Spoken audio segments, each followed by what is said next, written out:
Hi, everyone. Life Coach Krista here. I'm thrilled to be back with you. If you have been following me along, then you might remember that my focus for January is all about new beginnings and mindset shifts. And so today's topic fits right in with that theme, and I think it's going to resonate with many of you.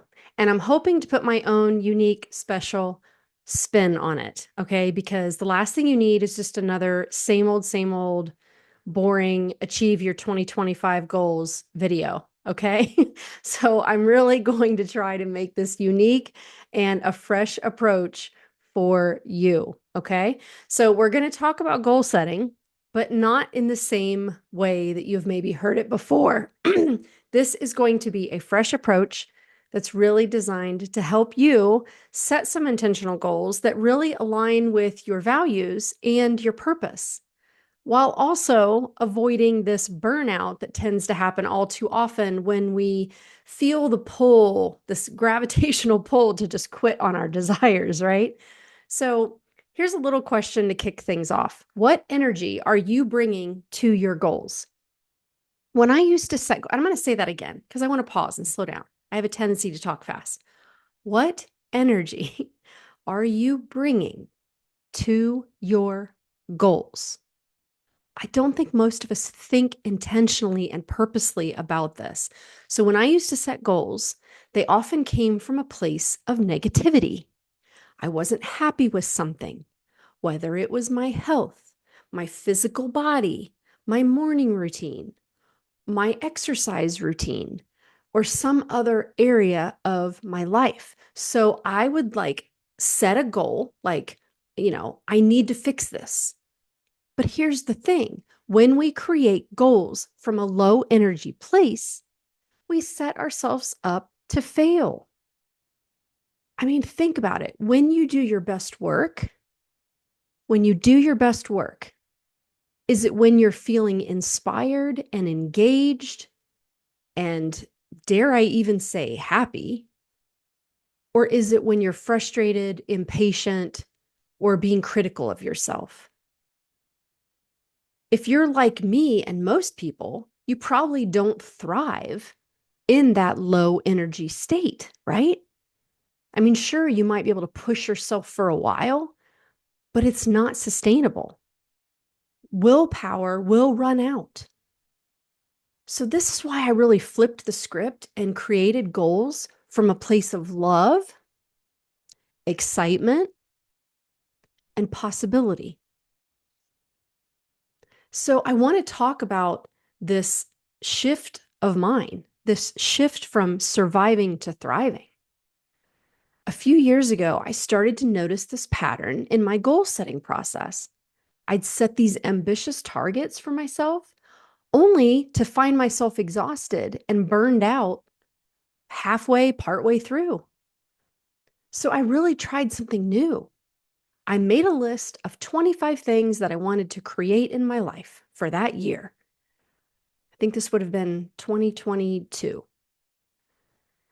This wasn't just about achievements, it was a mix of things, experiences, personal improvements. And like, if I recall some of the things that were on that list, it was like eating more vegetables, drinking more water, spending more quality time with my husband, writing a book. I think it was walking 500 miles that year, to smile and laugh more, to replace my tendency of defensiveness with love. I remember I wanted to be an example of light and positivity. I wanted to grow my coaching business.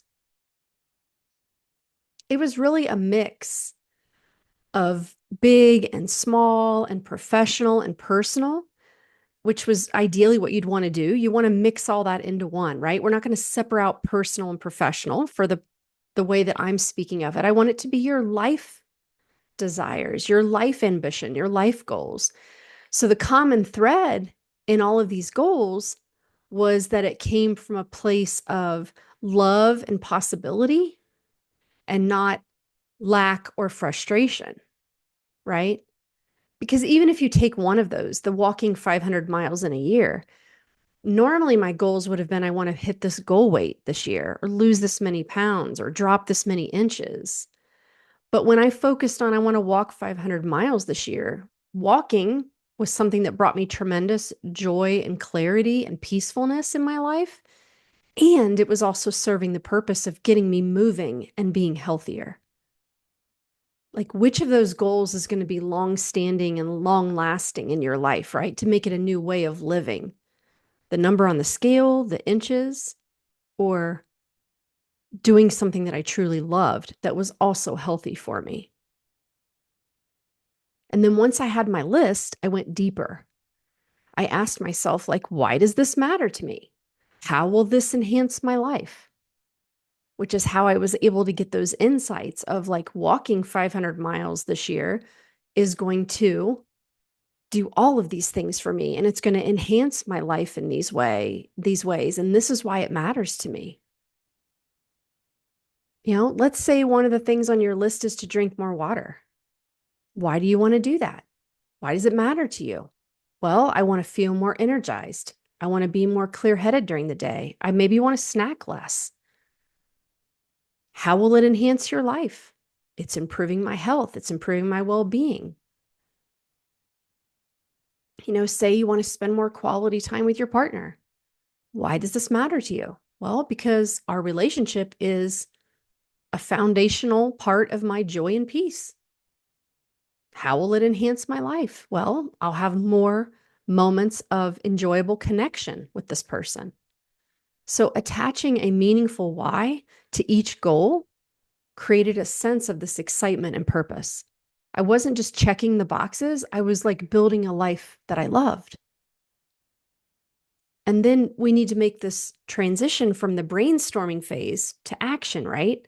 I know it isn't making you wildly excited, perhaps, but hang with me because you can't tackle the 25 goals at once. So I would start with like the low hanging fruit, the goals that felt easiest to get momentum started and whatever were the most exciting for me to pursue right away. And then I would brainstorm these specific actions for each one. So, for example, with the drinking more water, that was one of mine at one point, and I would have a water bottle that I liked, and I kept it full at all times.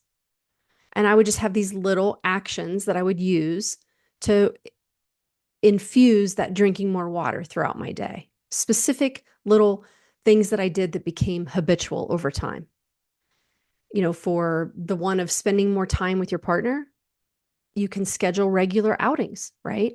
I know for me, it was like we would mostly ride our bikes together.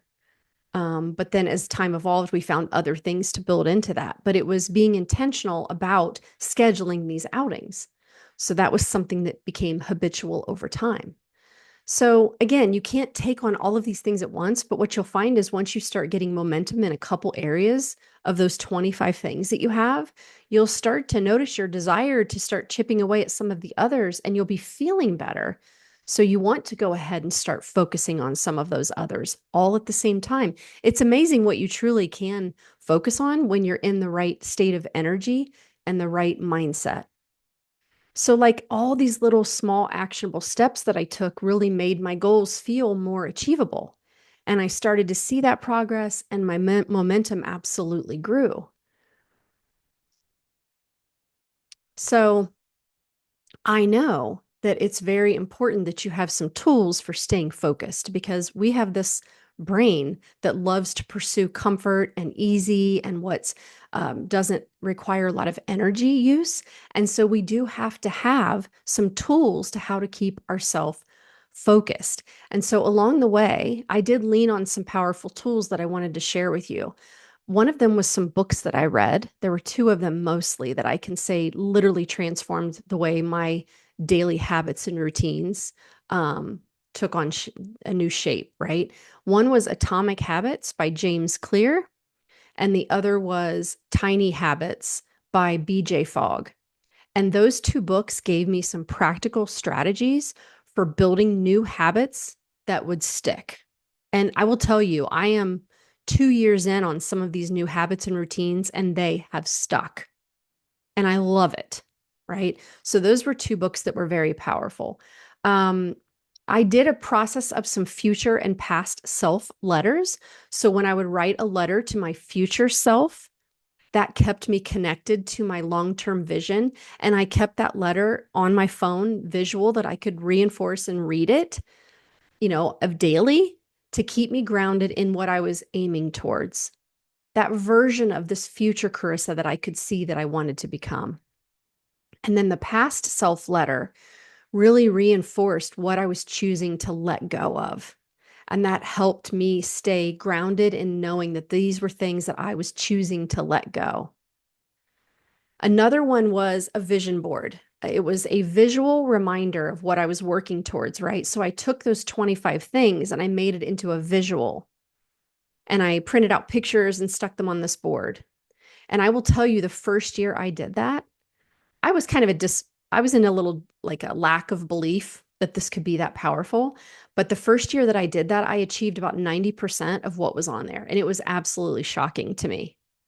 And in fact, one of the things on there was to become a published author. And that was, over 2 years ago. And now I'm making that come true years later. So it's like even the things that were longer term were always still on my mind. So a vision board can be a great way for you to put that in a daily visual reminder. And the last thing I used was daily affirmations, right? So I had this positive self talk that would really help me stay in the right energy. So I would use free apps for this or post-it notes, multiple ways of keeping what I was focused on top of mind. But I have to tell you, like out of all those things, the biggest game changer for me and what I really work on with my clients is this loving your desires and loving yourself.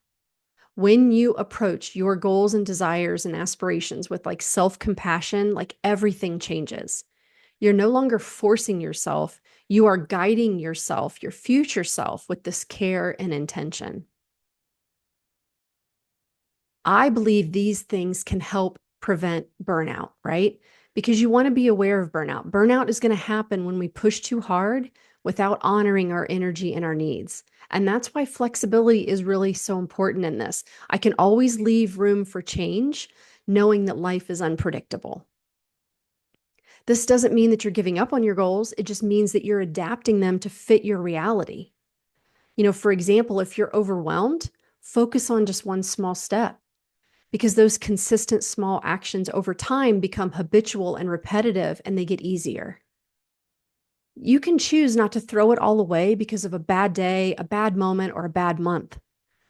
I recall this time when I had made so much progress on my desires and I had all these systems in place. And then my dad passes away, states away, and it would end up being 6 trips in 6 months traveling states away. And I remember specifically making a choice to drop back from love and compassion and just focus on what I could do and love myself and my desires so much that I did maintain this minimum baseline of what was realistic for me. So it didn't look exactly the same, but I was flexible and I adapted from a loving place. So, what I really want to remind you of is that I am inviting you to thrive in 2025. Make this your year where you are going to decide what thriving would look like for you. And honestly, your goals don't have to make sense to anyone but you. I want you to know that you are capable of creating a life that you love. And it starts with setting goals that align with your values and your purpose, and it grows from there. You don't have to do this alone. And honestly, you shouldn't, because having someone outside of your own mind can guide you and make all the difference for overriding this old programming, this autopilot way of living, and give you new structure and accountability until it becomes so repetitive for you. So I hope you'll think about the things that I talked about today. Number one, how you go about coming up with your goals and aspirations, where they're coming from, what kind of energy they're coming from, and then what intentional steps you take to keep those top of mind, building that loving relationship with yourself, so that you're connected to your goals on a whole different level than the superficial level that we tend to start with. And if you're ready to take a first step, I'd love to help you. Visit my website, lifecoachingwithcarissa.com, and you can schedule a 60-minute complimentary clarity session where we will explore what's holding you back from starting that vision of what you want to really create, the real desires that you have in your life. And listen, even if it's just to feel better, I have been there, and that is very much a real necessary goal. So even if it's just that, I would love to help you with that. This journey doesn't have to be hard or painful, but it does require some commitment. And that's where I come in because I can bring the accountability and the motivation to keep you going forward until you have built these skills to do it for yourself, which is what I have been able to do. And I want to help you be able to do in your life. It feels amazing, I got to tell you. Life's still up and down, but I have built intentionally this relationship with myself that keeps me motivated, keeps me moving on my goals from such a loving, compassionate place. And I think that was the secret. That was what I was missing. Not through force, not through frustration, not through sheer will and motivation, but from love and compassion. Who would have thought? Who would have thought that's the missing ingredient? All right, my friends, that is what I have for you today. If this video resonated with you, please take a moment to like, share, and subscribe because your support really does help me reach more people who are ready for this kind of transformation. I really appreciate you all spending time with me. Have a great day, and I will see you in a couple weeks.